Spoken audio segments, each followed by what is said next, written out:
Някъде дълбоко в недрата на Странджа планина, когато последната светлина на деня угасне, а тишината започне да звучи по-силно от думите, огънят се събужда. Огън, който не гори плът, а разпалва душата. Там, в село Българи на ръба между времето и вечността, започва нещо, което не е нито танц, нито ритуал, а древно преминаване, изпитание на духа и плътта. Нестинарството. Това не е традиция. Това е тайна, която се предава от уста на ухо, от сърце на сърце, през векове, в шепот. Само избрани носят в себе си. Само избрани знаят как се влиза в огъня, без да изгорят.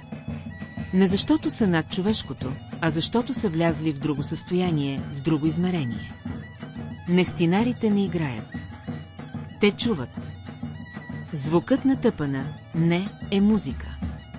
Това е древен зов, който раздира въздуха, прониква в костите и отключва вратите към отвъдното. Когато иконата бъде изнесена и увита в червеният плат, нещо се променя. Светът, такъв какъвто го познаваш, изчезва. Остава само жаравата. И стъпките боси, уверени, невъзможни. Една от най-отдадените жени в ритуала е била баба Злата Даскалова. Тиха, с тъмни очи, в които се криеха и буря, и покой. Когато стъпеше в огъня, тя не беше вече човек. Тя беше носител, пророчица, нещо по-голямо от самата нея.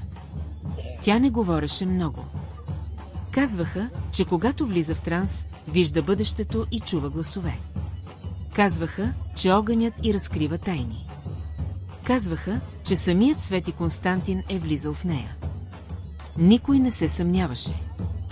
Последният ти танц бил през 1964 година. Около огнището горели 12 каруци дърва. Жаравата била толкова дълбока, че потъваш в нея с цяло стъпало. А тя стои, върви, не трепва. Сякаш времето я е забравило. Нестинарството не може да бъде разказано. Не може да бъде обяснено. То трябва да бъде почувствано. Да бъдеш там, когато тъпана замлъкне за миг и времето спре да се движи. Да видиш как хора влизат в огъня и излизат на обгорени, но променени. Да зърнеш как духът на планината слиза и танцува в човешката плът. И тогава ще разбереш, без думи, че има неща, които не се питат, а само се съзърцават със затаен дъх. Ела в Странджа. Не като турист, а като свидетел. Това не е просто ритуал. Това е огнен портал към нещо по-дълбоко, по-древно, по-истинско от нас самите. Когато нестинарите влязат в огъня, те не търсят слава. Те търсят връзка. Когато иконата се носи, тя не е предмет. Тя е жива.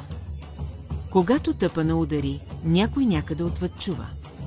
А когато всичко свърши, ти вече няма да си същият.